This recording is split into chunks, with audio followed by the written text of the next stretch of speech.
Good evening, ladies, and thank you for joining me tonight. Tonight is Thursday, and you know what we do on Thursday. We Let's Talk Autism. So, my name is Evelyn Fountain, and I am the owner and host of Mom's Little Corner. And like I said, on Thursday, we talk about autism, which is a subject near and dear to my heart because I have an 8-year-old son who's on the spectrum. Tonight is going to be a little different from the way I normally do Let's Talk Autism. Normally, I come with a topic and we discuss it and, you know, have a question and answer around that topic. But tonight, I decided to do just like a questioning. Like, you guys can ask me questions that you have about autism.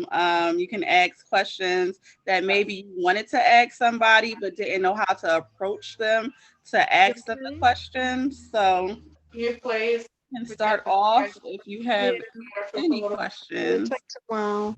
Yeah. that you would Yeah, like I to ask wanna that you Our house, you're not on mute. listening to a mother. She has a excuse son me, that's 8 years old he has autism. And she started Powerhouse. a platform. So Okay, let we me try to mute her. I'm come every sorry. Thursday, and tonight she has it open up for people to come in. Okay, so let me just close that down. So, like I was saying, tonight is just going to be like a night that you can ask questions, and I'll answer those questions for you. Questions that you may have wanted to ask somebody who you may have thought had a child on the spectrum, or they did have a child on the spectrum and you didn't feel comfortable asking questions, or just something that you want to know about. Uh, let's see. I think I have two questions. Although um, Monica, okay, when she was much younger, she did not want to be hugged. Um, it was only certain people that could hug her, but some people she didn't want to hug. And when they hugged her, I guess, yeah, I would call it a tantrum. Okay. We we used to talk to her. We try to talk her, and calm her down. But if that doesn't work, what do you think will work? Okay. So, good evening, Miss Elaine. I see that you joined us. So the first thing I would say is Hi, when ladies. How are students, I'm you? sorry, when students, when children on a spectrum don't want to hug anybody, you should never force them. And that's, I would say, not even children on the spectrum, children in general. If a child does not want to hug another child or an adult, don't force them to hug a person. Hmm. um, some children on the spectrum do not like touch. They don't like Yeah. people in your space. So Daniel really doesn't like hugs. He doesn't really like hugs. He doesn't really like kisses. Now, he may come up to you and give you a hug, or he may come up to you and give you a kiss, but it's kind of like on his terms. Yeah. And sometimes, um, yeah, I'm talking about you. Sometimes, if you give him a kiss, he'll wipe it off. So children, and right now I'm going to talk about children on and off the spectrum. Children on and off the spectrum kind of just like we have feelings, they have feelings. Just like Yeah. we kind of get feelings about certain people, it might not be all there. Kids have those same feelings that adults have. So Sure. maybe it's something that that child does not really particularly like about. I don't want to say like because that sounds a little mean, but they might they might not be feeling something about a specific person. So you should Hmm. never make a child hug anyone. Now, if they decide to give a person a hug, that's totally fine. But Hmm. if they don't want to hug, never force a child to hug. You don't know why that child doesn't want to hug somebody. So just like you wouldn't want somebody invading your personal space, if you make a child hug somebody, you're invading that child's personal space. Good evening, Miss Elaine. Good evening, Miss Latanya. Good evening, Britannia. Thank you for joining us tonight. To give you a little quick thing about what we're talking about tonight. Normally, I come on and I'll have a conversation already planned, but tonight I decided to just do like a question and an answer. So, if you have a question that you wanted to ask a parent that has a child on the spectrum, please feel free to ask. The question that was just asked by Miss Rhonda was. She was explaining how when her sister was younger, she didn't like to be hugged by certain people. So I was just saying to her that when you have a child on and off the spectrum, never force them to hug anybody they don't want to hug. If they're uncomfortable with that, don't put them in a more uncomfortable situation by forcing them to hug. You would never, like, children know, we just like us adults can determine, okay, something's good, something's off. Children have that same thing. So never force anyone to hug anyone. And then in terms of having a child on the spectrum, my son, he does not like hugs and he does not like kisses. Now he may let you hug him or he may let you kiss him sometimes, but what I do say is if he comes to me and hug me, that's fine because I know he wants it. Or if he comes, he'll give me a kiss and then I'll give him a kiss. Sometimes if you give him a kiss, he'll wipe it off.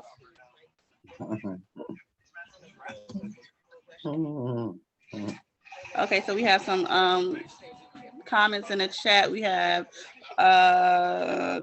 Latoya. She was just saying, yes, children can also sense an off spirit, and I definitely agree to that. Just like adults can, kids can too.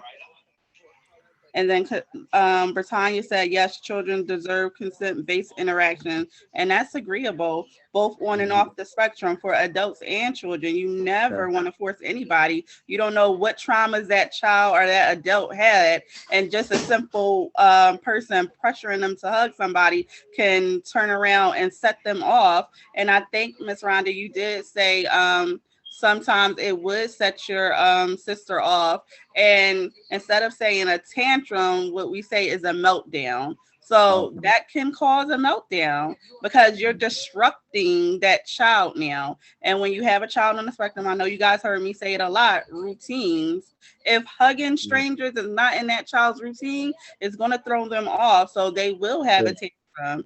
And you know, like I said, you don't know what trauma students our kids have, so that hug may start I want to say tantrum, a meltdown that can last an hour, 30 minutes, 20 minutes. You never know how long it can last or how severe. It could just be a simple cry, or it could be screaming, it could be them self-harming. So instead of having a child being anxious, let them approach the adult, let them approach the person that's trying to give a hug. And you can like kindly say, you know, my child does not like to be hugged. If he or she comes up to you, they're ready for you to hug them. But if not, please don't force it. Yeah. Okay. And then, yeah, so that could be a reason. You never know. It could be a reason why your grandson does not want to give hugs. It may be an uncomfortable situation for them. They may not like touch. True. That's very true. And I have another question. Because I'm sure a lot of people feel differently about this subject, but I was just wondering, how about discipline? So again, discipline is going to be based on different parents. And myself personally, I feel like a child on the spectrum may not understand why you're spanking them. I think we talked about this before.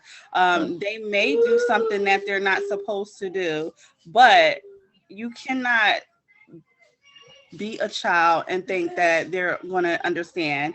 If you had an infant and they were crying and you beat them, would the infant know why you were beating them? No. And that's the same thing with a child on the spectrum. They may not know that what they're doing is quote unquote not the right thing to do or is something dangerous. So you have to kind of talk to them and explain, even if they may not understand, you have to kind of continuously talk to them. You have to redirect, just like we would redirect the toddler. You have to redirect them into what they're supposed to be doing versus what you don't want them to do. Sure. Yes. I feel that way as well. I have a question. Well, I have a comment first and then a question. I think and this is in regards to parenting and discipline.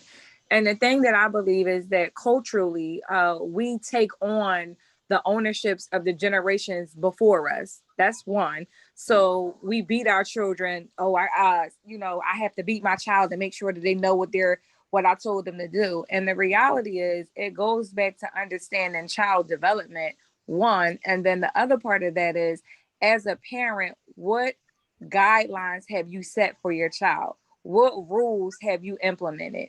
Do you even understand the process of development? Is it age appropriate what your child is doing, if they're on the spectrum or not on the spectrum? And so for me, understanding that it's not just about punishing your child, but it's really about providing discipline. And punishment and discipline are two different things. And whatever you do decide to do, if you decide to use corporal punishment, physical punishment to discipline your child, you need to understand that you should not use corporal punishment or physical punishment to discipline your child when you're having an adult tantrum. And most times, 9 times out of 10, that's what happens to the child. They're getting beat because the adult is having an emotional meltdown because they haven't set the boundaries for that particular child. And now they expect the child to just miraculously understand what they want them to do. I definitely agree with you, Chanel. You spoke on the developmental stage of a child. Now, when you have a child that's on a spectrum, they may, okay, so let's say they're 8 years old, but they may not be on an 8-year-old level. They could be on a 3-year-old level. Yeah. So you have to one, it's like you take the step back because you said adults having tantrums. So if an adult is having a tantrum and they're taking that out on a child, that may look like a beating or something like that. So you have to one, take a step back and think, okay, well, yes, my child is this age, but mentally my child may be younger. So you have to look at it that way. Now, how would you discipline a 3-year-old? How would you discipline an 8-year-old? Now you have to think, okay, so yes, they're 8, but mentally they're 3. So now I need to take a step back and I had to bring it in, calm myself down before I even engage with the child. One, are they even going to understand what I'm saying to them in my anger? Because a lot of the times parents are angry with kids based on the situation that the child is doing. So now you're going to that child already angry and you're not even giving it a second for, whatever you're saying to that child to register because you're already hostile with the child. So is the child really going to be listening to what you're saying? That's a good question. That's a very good question. I have another question. And this has to do with parent guilt. When we have children that have disabilities, or special needs and disabilities. So the question I have, do you ever think like, why me? Why my child? Or do you parent your child out of guilt? Like, maybe you have this because it's something I did during pregnancy that I could have done differently that wouldn't have caused this to happen to you. Okay, so to both of those questions, yes, I definitely, I'm not going to say, it's been times that I definitely feel like I've parented out of guilt. Like in the beginning when I was telling my story, I definitely touched on how I felt like there was something that I did wrong within the pregnancy that caused my son to have autism, which in reality, I didn't do anything that could have caused my son to have autism because a person can be born with autism and the pregnancy was healthy. A person can be born with autism and it could have been a high risk pregnancy. You cannot determine, or there's nothing that you could take to say, I'm going to take this medicine and my child won't have autism. It's just something that happens when the child is developing. And sometimes you catch it early, sometimes you catch it late. I feel like parent guilt is something that I feel like I may struggle with forever. I feel guilty. Like I feel guilty about dying. How do you feel guilty about dying? And dying is something that you can't control. And why I feel guilty is, who's going to be here to take care of my son if something happens to me? Mhm. So I feel like, as a mother with a child on the spectrum, guilt is always in the back of my mind. Let me see. We have a question from Britannia. How do you give yourself grace when parenting a child with special needs? Um, you take it one day at a time. I feel like I have good days and I have bad days. And on those bad days, I cry. Mhm. I'm gonna be Mhm. honest. On those bad days, I cry.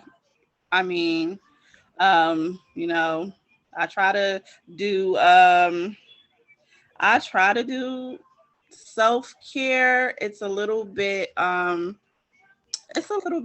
to do sometimes. I mean, I would love to be more consistent with my self-care routine, but one of the things that I started to do was yoga. So I got certified as a yoga instructor and I do yoga. I love doing sun salutations. So if I get like a little minute or before the kids wake up in the morning, I'll do like a sun salutation.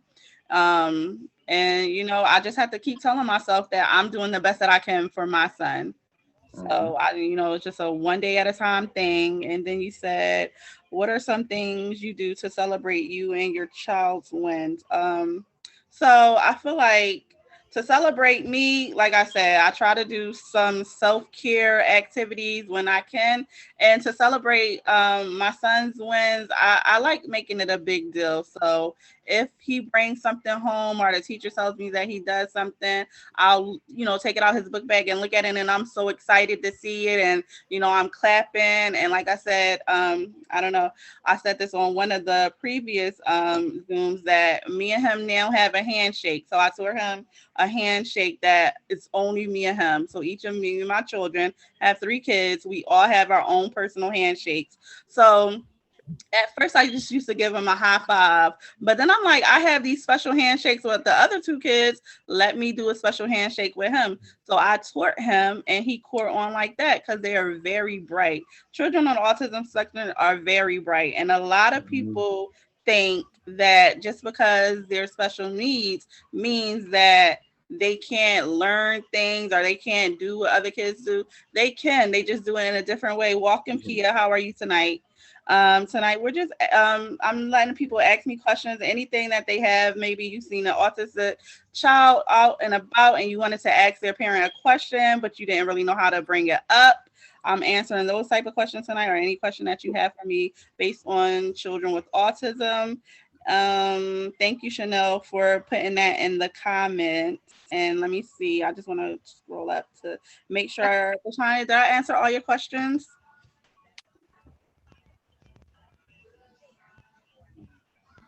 I have a question too, Evelyn. Yes. This now. Okay, so my question, being I when we go out, I I I try to provide support to you when we go out, like if we're all together in the group and we go out in public, and if he has like a meltdown, I try to manage him for you. How does that make you feel? Is it a support, or does it add to your anxiety or your discomfort, or however you might feel? I'm not sure. I want to know. So it definitely adds a support.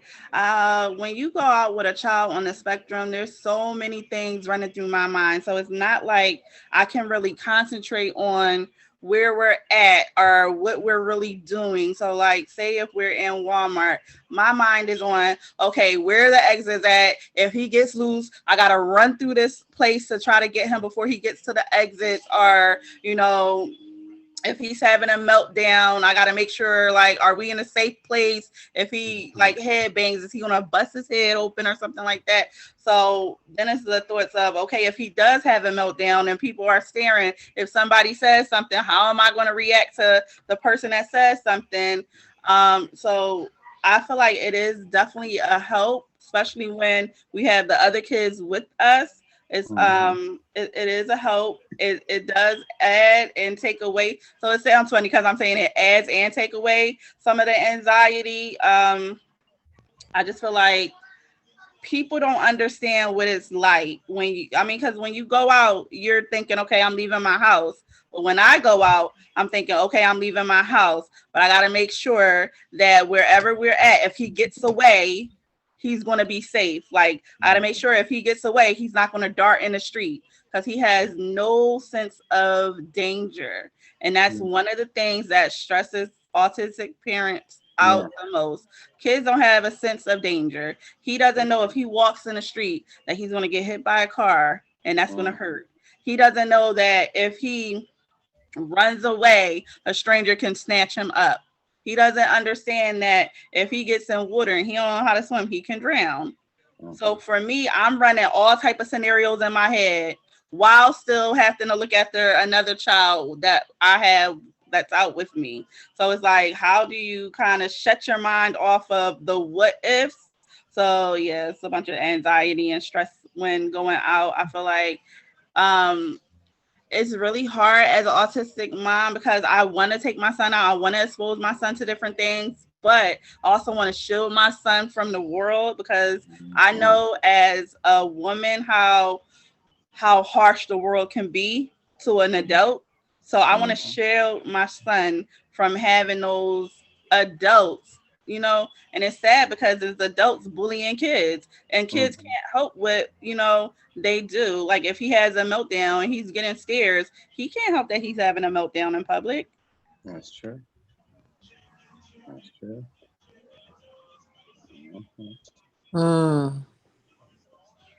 That's so true. Well, this is Shirley Evans, aka the Powerhouse, and my question may be off the wall, but I want to know, when are you going to have your first event for parents living with children on the spectrum? So I would like to set something up for moms. I don't really have a ballpoint. I can't say, okay, in 2 weeks I'm going to have something. I think that we'll have to I need to plan it. It needs to be something planned out because one, when you have a child on the spectrum, it's really hard to not want to say trust people to watch your child, but I'll say trust people to watch your child because I know that Daniel is a runner and I could tell somebody, oh, Daniel is a runner, so you have to watch him, but they might not know because they haven't experienced it. And my son, he's a jokester.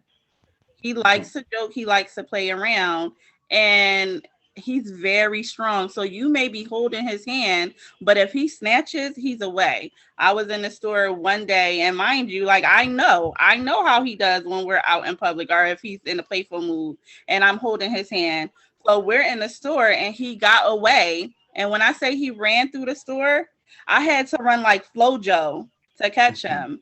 And I'm all in my mind thinking, oh my God, the doors, the doors, the doors. And gratefully, it was like, I don't know where he ran down, like we're in a clothing store. So he ran down this little aisle and they had like a cutout in the wall with like a curtain.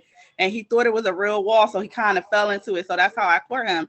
But when I say I was like, you might have thought I was Flojo. Like I was on the U.S. Olympics team for track. That's how fast I had to run. And mind you, I don't really, I'm not no runner, so I was out of breath. So it's like I would have to kind of plan it and set a couple of dates and ask parents like what would be a better day for you because it takes time to find a babysitter when you have a child with autism because you need to make sure that person is somebody that really understands what your child needs and the things that are going to trigger your child because when you go out, you want to go out and have a good time and not worry about the person that's watching your child. Do they really know how to handle your child? So I could say, oh, in 2 weeks, I'm going to plan something, but when you have a child on the spectrum, the 2 weeks might come and I might be like, you know what, guys, I have to cancel. So I want to plan something and I'll put it out there on Facebook and Instagram on Mom's Little Corner, a couple of dates, and then we can kind of work around those dates to see what would be a good date. One other question. What do you use to keep him? You say he's an eloper, he's a runner, but what do you use I know they have the harness that, you can put it around a child's wrist, but I know you talked before about him taking off the helmet. So what do you use when you go out with him to keep, to be able to keep him, from running? Okay, so Britannia, I'm gonna get to your hand in 1 second. So to keep him from running, I have I used to have the little book bag, and before I had a child that was on the spectrum. I'm like, oh my god, look at that parent! They got their child on a leash. But guess what? I had my child on one of those leashes too because I had to try it. So I used to have the book bag that connects to a little leash. I'm gonna call it that because I used to call it that, and it has like a wristlet for the parent. And then now I kind of did away with the one with the book bag, and I have one that goes on his wrist and it goes on my wrist, and it has like a little lock on his so he can't take it off. And it's very stretchy, but it has like a wire coil to it, so it's very durable, so it can't snap. And it gives him a little bit. Yes, thank you, Persania. So can you stretch it out a little bit, Persania, so they can see how it stretches? So it stretches, so he has a little bit more flexibility, and he can walk off a little bit more from me. But normally when I have that on, I still have his hand, because even though it's very durable, it's long. So I don't want him to have that much wiggle room. So I use that, and if we don't have that, I'll hold his hand. He's too big for a stroller now, but when he was smaller, I would put him in a stroller. That way he didn't have any ways to get out, and I know he's not stuck, but really like in one place he couldn't get out of that stroller. So that was a peace of mind when he was younger. But right now, so we use just the wrist connectors. Go ahead, Britannia. I wanted to talk specifically about that. I didn't know we would get on this subject, but in my experience, I've been a pediatric home health attendant who also participated in Medicaid's Community First Choice program, where you work as someone who's in the same industry. So I have my bachelor's in communication disorders, which is one of the things that we use for speech therapy. That's speech therapy for kids on the spectrum. That's one of the ways that we really work with children. I also have training in applied behavioral analysis, ABA therapy, those kind of things as a registered behavior technician. And so many of my experiences with safety has been groundbreaking in like the little networks that I'm in with the parents that I used to work for. And so many of the children that I work for, I did this for 7 years in their home, going in their homes, taking them to therapies, OT, PT, all of these things, taking them out in the community to work on actually functional skills every single day. So going to the grocery store, going to the movies and things like that, and working through a plan with parents, with other people in our community to understand exactly how we need to support neurodiversity. And so being able to go out into the community with things like, and I'll give you a new word, instead of a leash, a tether. Yes. Your child is tethered to you. And it's more of a loving term to me, because I, as a person, a woman of color doing care work, would often have clients, Hispanic clients who I would serve. I had 1 or 2 children who were Black like me, but ultimately when the meltdown is happening, they're thinking someone's stealing someone's child. And so in my perspective, I always talk to the parents before I took on any of these clients saying, hey, here's some certain things that I would like to protect myself against any of the adult shaming, any miscommunications about this child's safety. So we have these cards that we would print out. And I had a shirt that I would wear and literally throw on in a moment's notice, like a safety vest that people could read the back saying, hey, my name is X, Y, and Z. The parent's number is X, Y, and Z. If you have scan this QR code, this is what's happening. Right now, I need to be with this child and help them through a meltdown. We had links for Autism Speaks and everything on these cards.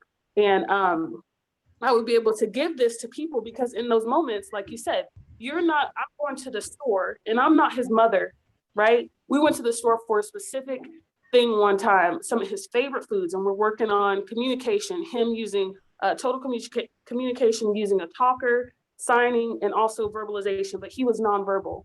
He cannot speak. And at this age, I remember the worst, I was with him since he was 4 years old, and he's 16 now, y'all. But we went to the store and he was throwing a fit because they were out of his favorite Pringles stack. And we didn't, we weren't planning for that. We just wanted to come to the store and have this situation. Well, the store was crowded. Specifically, the Pringles aisle was very close to the door. Those double doors, they open real quick. Yeah. And although he was tethered to me, not only me and his service dog, he was so upset, he broke the loop on his pants to both of those things, and he got free. I'm losing my mind, and people are like, oh, there's this Black woman chasing after this white child. She's trying to take him and he's running away. And I said, no, I'm trying to say, trying to scream and say that this child is in danger. Stop him.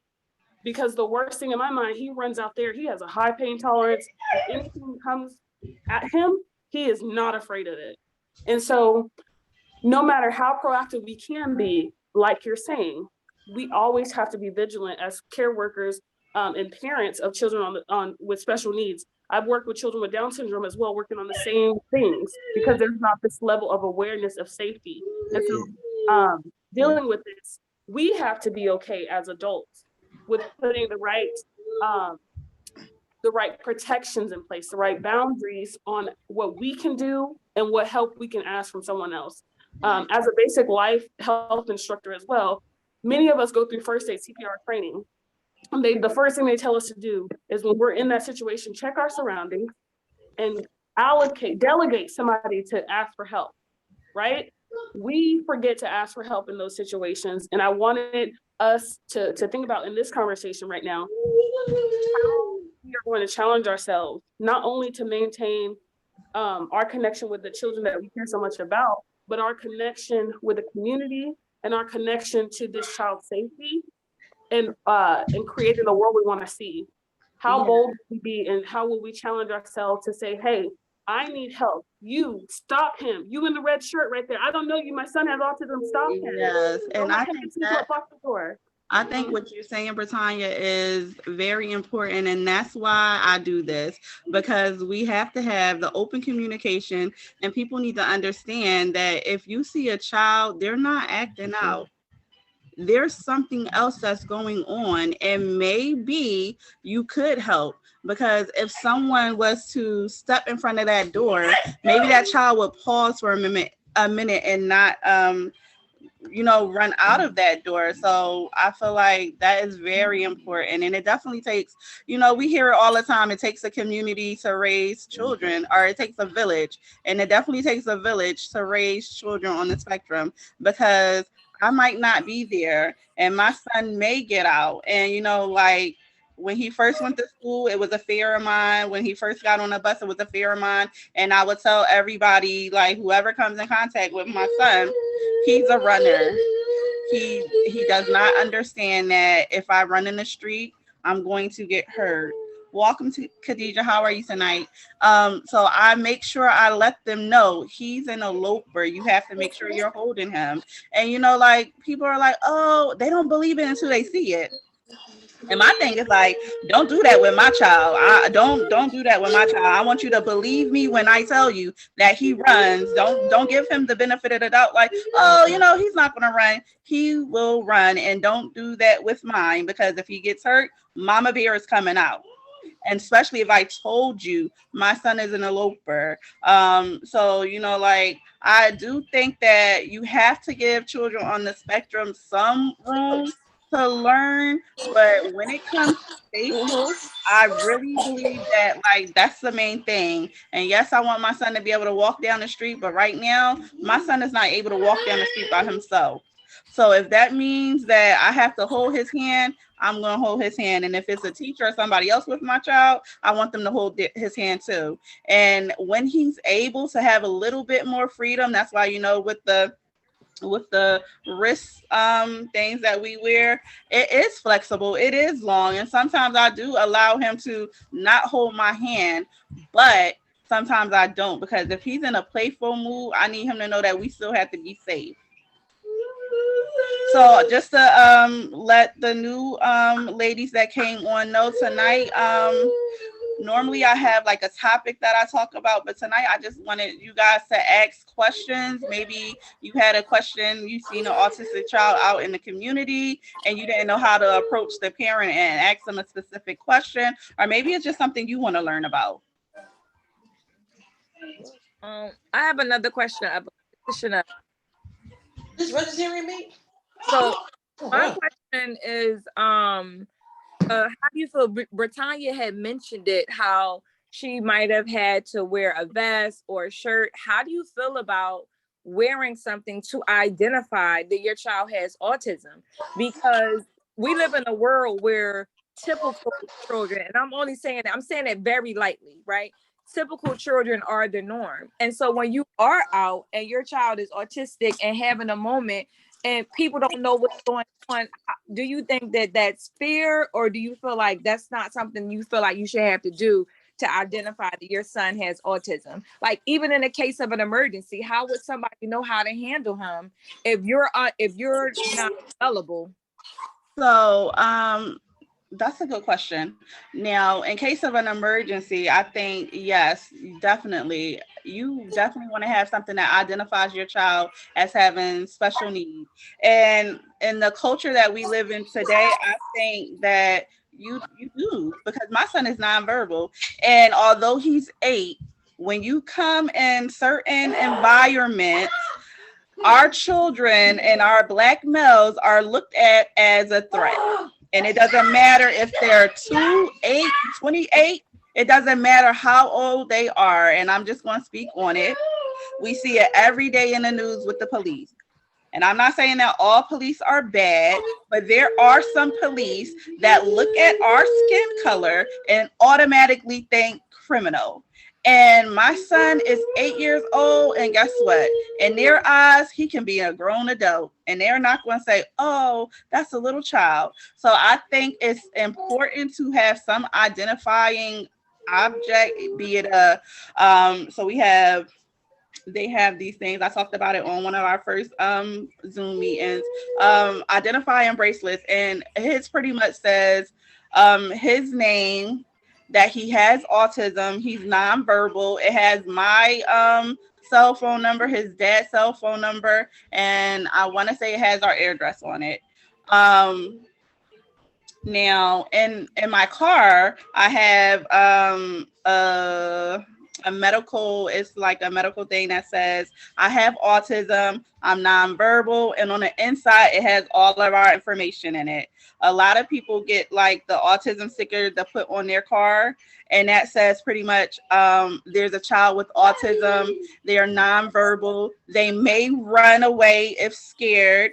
Yes, you know, the shoelace idea is a very good thing. Another good thing is, do you guys know about the waterproof band-aids that you can get? You can write on your child's wrist, arm, leg, wherever you want to write on it, and then you put the waterproof band-aid on, and that'll stay until you use like alcohol to take it off. Another thing that you could use for your child with autism is a location device. So you know how like now everybody has those little air tags, you can put it in their pocket. There's this company called Angel Scent that they actually have a location monitor, and you can drop in and listen to your child while they're in school, or yes, Angel Scent, yes. While they're in school or on the bus, you can drop in and listen to and track your child where they are. But I really believe in identifying, not only for safety, but if your child is lost, if your child ever comes up on a cop and, you know, like they can't express to the cop that I'm nonverbal, you know, I don't know how to speak to you. And they may, you know, like if they're confronted, they may get into a worked up state. And, you know, my son flaps his arms, and that's not anything that, you know, I'm flapping my arm because I want to be defiant or I'm trying to intimidate you. But that's just how some children on the spectrum them or, handle stressful situations. So identification is very important. And the older that you get, I feel like the more identification that you need. So I think a vest would be appropriate to have on your child and maybe even on yourself while you're out, or a caregiver that's taking for your care of your child while they're out. That way, like Tanya said, it notifies, it lets people know, because that is like, how would you feel if you're out and somebody calls the cops on you? Because I know personally, it never happened to me, but I've experienced looks and, like even people saying things, and it's hurtful as an adult. So I can't imagine how it feels as a child. But I know if I'm out and someone calls the cops on me while I'm with my child and we're just out having a regular day, I'm going to be upset and I want to know who called the cops, because now I need to say something to you. Mm-hmm. You can't really go through life like that, but I mean, I'm human. Yes, that has actually happened to me. Someone has called the cops on me. To go back to the Angel Sense, I've worked for them, and I know they really hire parents. Also, many moms looking for jobs like stay at home. They're a company based out of Israel, and they do lots of deal GPS communication system, not only for children on the spectrum. That's what they're known for. But they also, have a lot of solutions for parents who just want to keep their kids safe. And Yeah. so going back to parents really want to keep their children safe. And that's a good thing you said. It's not just for parents on the spectrum. Now, I talk about autism because this is what we're talking about, but a lot of these things are good for young children outside of children having autism needs. What else? Like I said, you can give your child, a lot of these kids have cell phones nowadays. My son doesn't have a cell phone that he takes with him, but he does have a cell phone that he uses in the house that has a Find My iPhone. And my thing is like, you gotta get crafty with these kids, because they can, like, children on the spectrum are quick. They quickly get out of your sight, and you like, how did he do that? They like little. If I can really quick share a story, because one time there was like the worst thing that could happen as a caregiver and not the parent. Me and this kiddo that I got his picture right here next to me on the fridge. Me and this kiddo, we did life together for 7 years, and I have so many more who did this. We were in an accident. We were T-boned, and I was impacted. I hit my head and I could not form a thought. His parents saw that we were not moving on that Angel Sense app. They called in and they can hear me. It gives them a playback of like loud noises and stuff. They had set up some type of thing, working out new features the mom was working on. And so we stopped on the app, and they saw that heard that there were sirens. And the kiddo was awake, but where the car T-boned us, it was his side. Right? And we've got him in a 5-point harness. He can't get out. We've got the stickers on the window saying he's autistic, what to do, we're gonna call, all this kind of stuff. But his caregiver, me, I was out and incapacitated for the moment. I got out of the car dazed and confused and in an emotional state that I could not speak. This child was left vulnerable. Anybody who would have been a good Samaritan would have been like, oh my goodness, what's going on? He did. We have to remain vigilant and proactive when we're trying to think about the safety, because that child did want to run. Like, they just got him out of his seat and he wanted to run wherever I was, which I was crossing traffic at that point because I was so, like, the way that I hit my head, I was so dazed. And so he's trying to come to me and traffic is still ongoing. Someone came and got him out of the car. Luckily, everything was fine. But without, this person saw my shirt that I would carry around with me in the passenger seat. And they're like, oh, he's her caregiver. Here's his shirt. Like, we need to help him. Like, that's why he's not speaking. That's why he's not doing this. Or that's why he's, not listening to y'all. He's trying to get back with the person that he knows. And after that, unfortunately, like, we bonded in the most horrible way. Like, me and him would never get in the car again. And he loves rides, like going out and places, things like that. We had to work on that for 3 years after that accident happened in 2015. And it was the CB over. Did you put the sheet back on your bed? Protect ourselves because there's no one else to speak for us. Put it in bed. He was nonverbal, or he couldn't communicate in the ways that the police needed. Hey, where's your mom? Where's your dad? But the mom and dad were on the app. They were there within, it took them 15 minutes to get across town, but they were there within 5, right? And Yeah. so just make sure that you're protecting yourself, make sure you're protecting your child for those worst case scenarios. And I hate to be someone who's like fear mongering, but at this point, in many of the people who are on this call journey, we can't afford not to be, right? And that's what children who are special needs especially, but children in general, we have to protect ourselves. And I hope and wish and pray, that these options become more affordable to us. More resources become affordable or available to us to be able to do that, because this is, again, that's something that I would never wish on anybody, right? But we're all here for a reason, and we're all learning, and we have to protect ourselves. Somebody needs to hear that tonight. And my thing is like things happen in a split second. So that's why you have to, have those identifying objects, like, and you can have the shirts and you can have the stickers on the window, you can have the thing across the seatbelt. But in cases like that, people want to help. So they may not in that moment be looking and saying, oh my God, look, that sticker says that he has autism or she has autism. They may run. In that moment, like they're just thinking, let's get this person out of the car. So, like Good Samaritans, like they want to help, but in all reality, like sometimes they're causing more harm than helping. And I mean, of course they would not have did it if they noticed it, but when your adrenaline is spiking, it's spiking, and you're in fight moment, and that means like you want to find a solution really quickly. And in an accident, most people want to get people out of the car, but sometimes you do have to take a step back and just look at things and say, okay, what's going on here? And I'm glad that everything turned out well for you and him, but I do understand, like, it's sad that you have to say, like, you have to live in fear, but I really feel like I parent in what if this happens mode. Like, I'm like kind of always, I don't want to say with like the worst thing that can happen, but like all of these scenarios run through my mind. Like even in the car, like I had to get a special click for his seatbelt because he knows how to get out the seatbelt. So now I had to get that.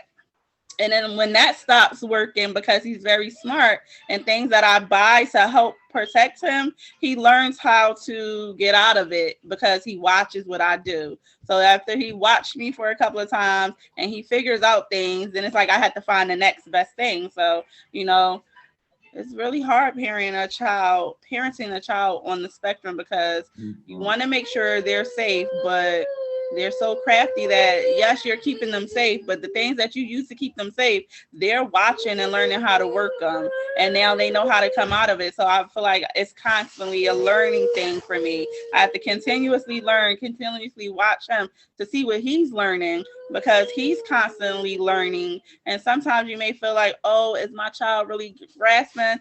But they're like sponges too. Just because they may not talk, he's a sponge. He loves letters, he loves numbers, he loves watching videos about planets and stuff. If I give him our like a little like the educational boards, we have like the alphabets, the colors, different things like that, he'll bring it to me, point to me, and like he'll try to sound out letters. Like he's trying to sound out his letters right now, which is amazing for him. So I would just say, like, just give me 1 second, please. Okay. I don't like to say like I had to parent in fear, but having a child on the spectrum, it's always something that you're fearing. When they're not in your sight, it's a fear, because I don't know what's happening. I don't know, like, is he okay, or did he get away from somebody? So it's a little bit difficult, but we're managing one day at a time.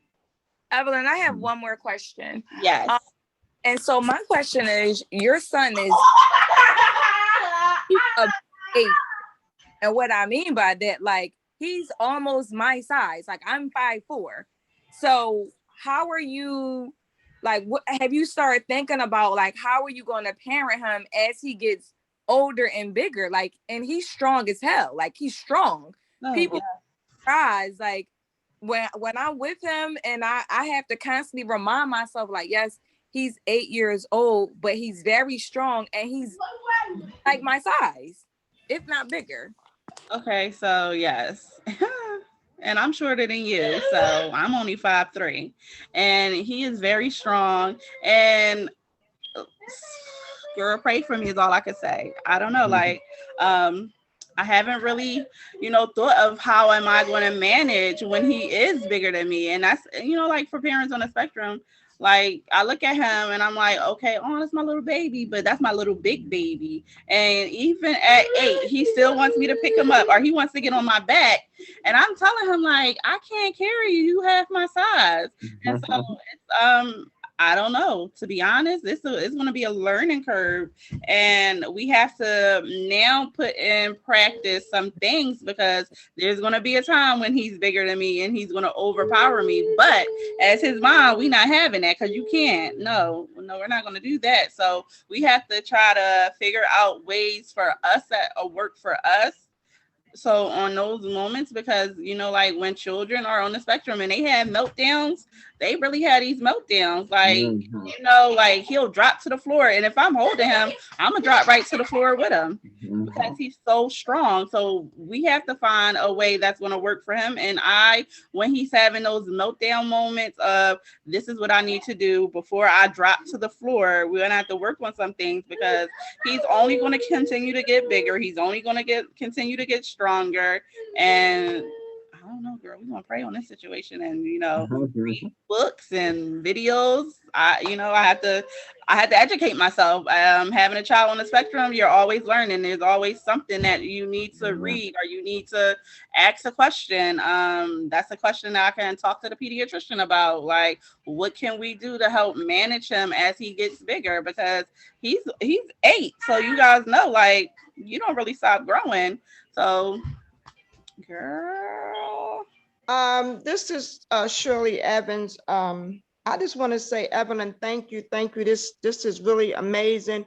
And I want to encourage you to keep going, because so many people, you share so much that, I didn't know myself, and I'm sure there's somebody on this call, they didn't know, and people need to hear this. So you really, really have to keep showing up, and you have to look for spaces and places that you can go in other people's environments to share this information, because the idea about wearing something so that the community, society, the world can understand, when they see a person with a vest, that was some good stuff that Batanya brought to the floor, and that you're saying that you already have some of those things in place.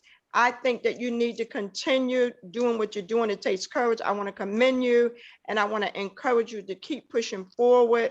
And whenever you get ready to put on an event, call me. I'll support you.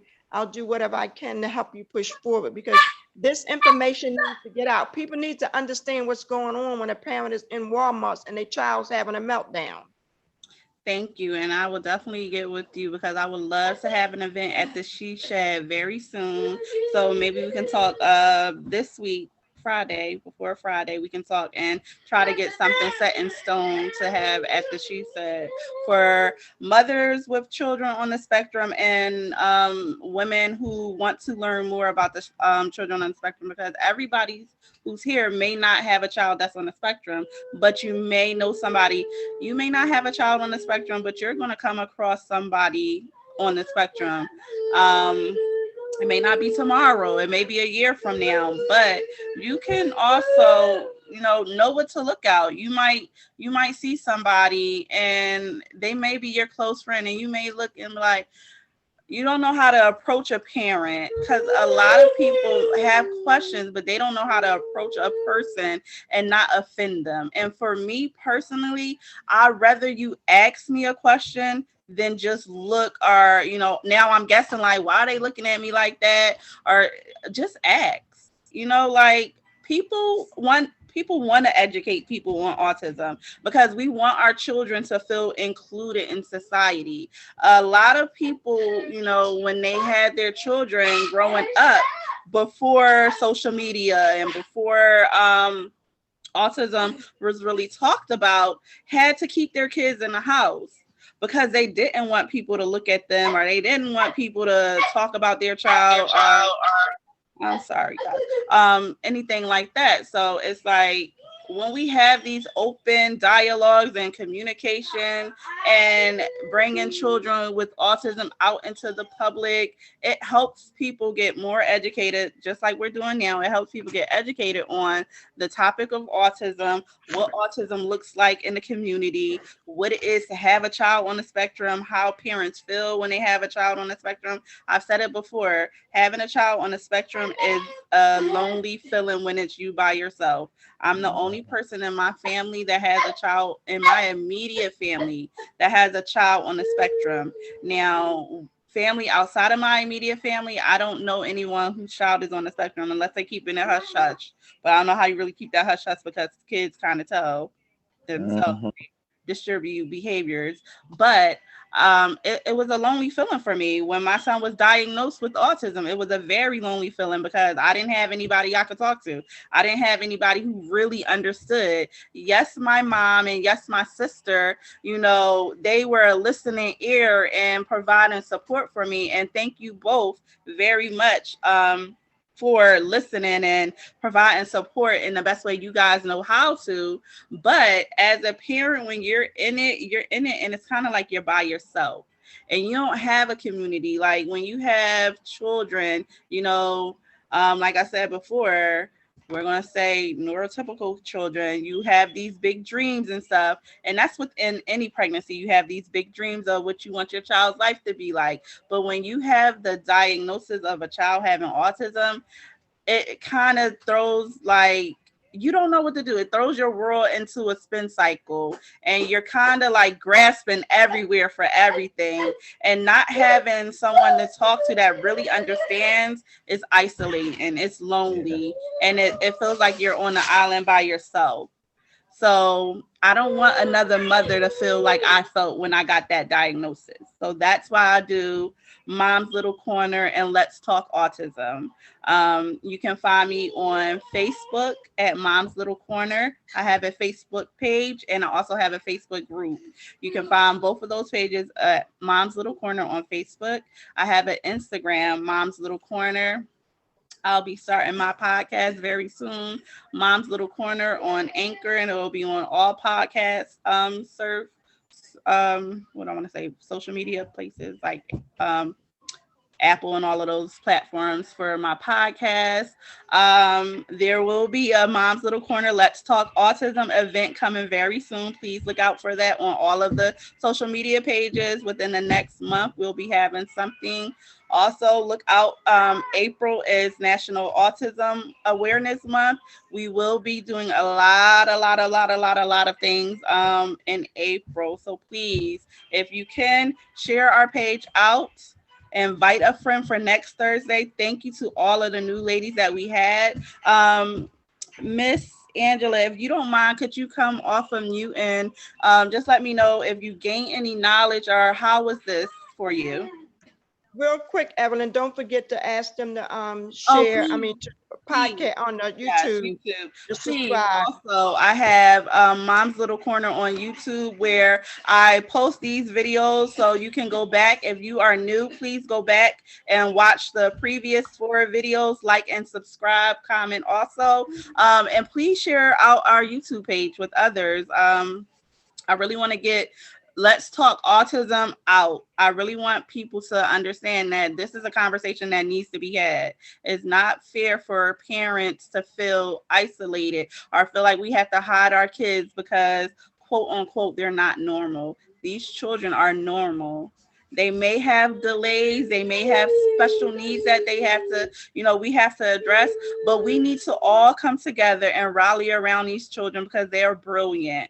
You don't know what someone is holding in. I don't know if you guys seen the news special, but it was a little boy and he never touched the piano, never played the piano, but he somehow got hold of a piano and he played like he was Mozart. And it was so beautiful. Like he never had a lesson and you would have thought this child was in lessons since he was 1.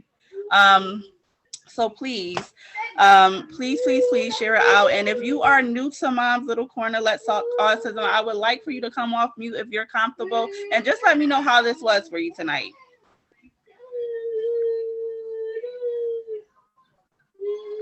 Hello, everybody. My name is Hello. Angela Bimbao. I'm new. Thanks for the invite. Well, I have a background in a lot of it. I did find the different techniques definitely very useful and helpful. I will be passing them on.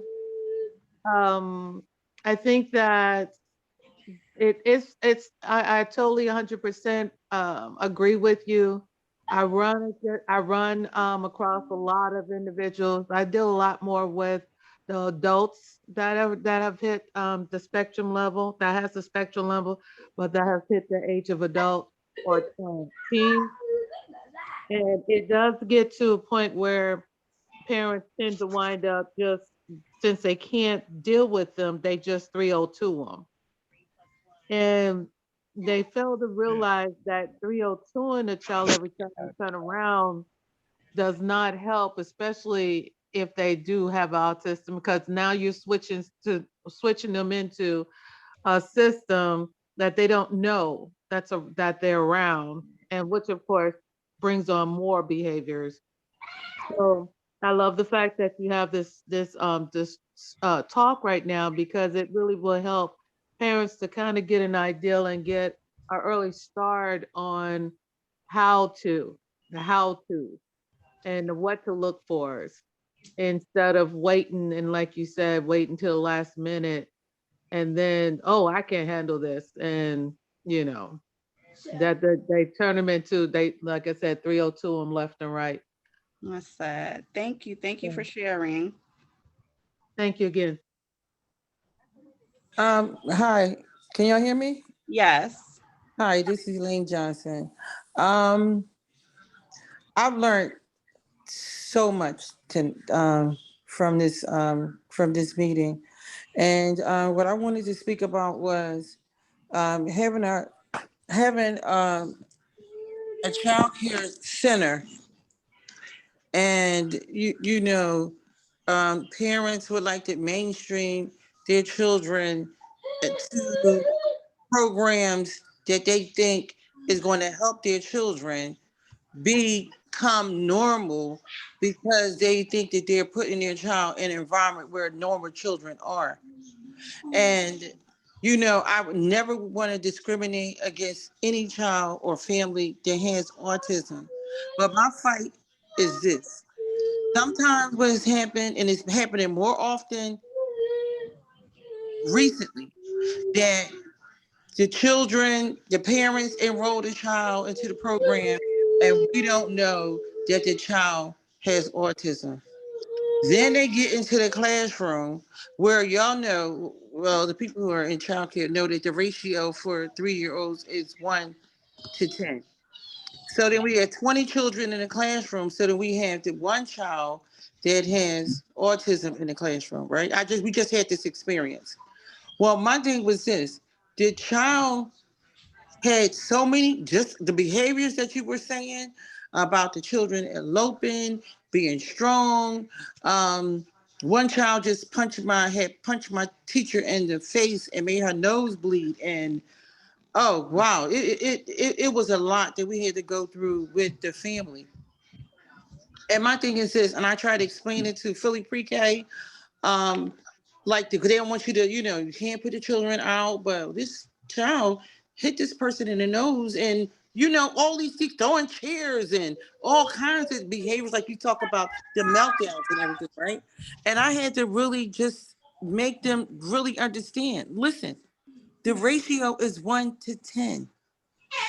The child's IEP say they need one-on-one care.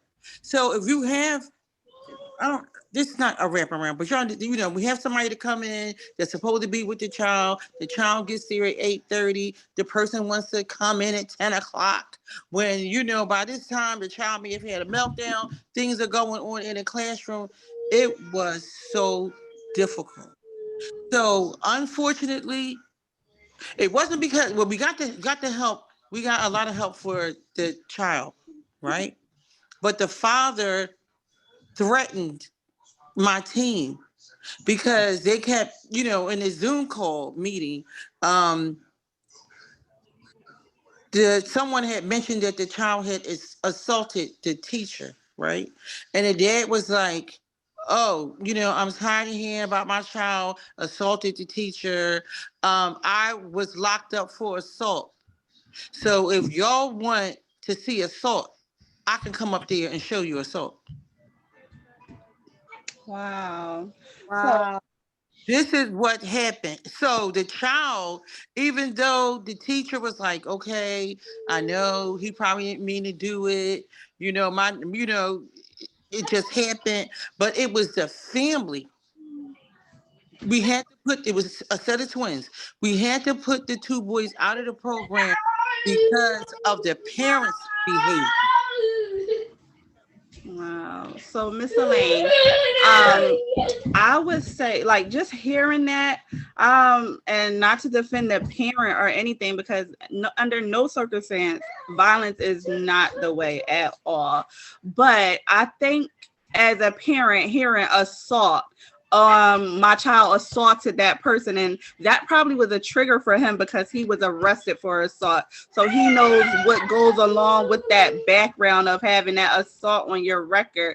So even when saying like a child, because like these kids don't know what assault is, to be honest. Like, yes, they may have a meltdown, but when they're having meltdowns, it's not like I'm having a meltdown because I want to hurt this person. Like, they're just having a meltdown. Like, I need to release whatever I'm going through, whatever I'm feeling. And sometimes my hands may be falling all over the air, and it, like, it's not intentionally, oh, I want to hit this person or hurt them.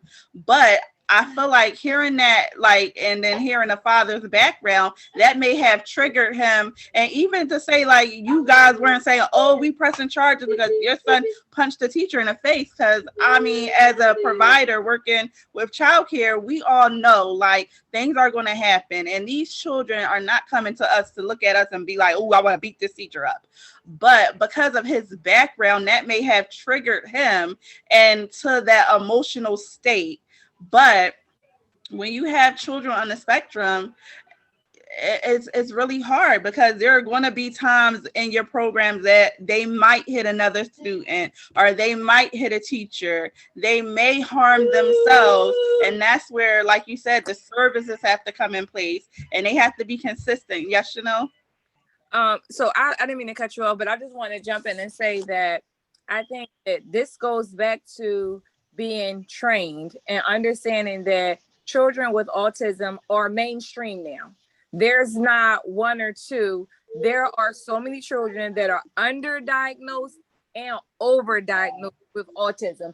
And at the end of the day, we have to also understand that every childcare environment is not a good fit for a child with autism. And in addition to that, when we accept children into our program, we have to begin to ask different type of questions of families to get an understanding if we can't have that child come into our program to do a trial run or whatever the case may be. And when we don't have professional understanding of autism, we as adults can then be triggers to the children and cause certain behaviors that we don't even know that we're a trigger and we're causing that behavior. And that is no reflection of the child care center, the child care staff, because this is not something that we're trained in the child care industry. And I'm going to stop the recording right here, guys, but I do want to continue to have this conversation.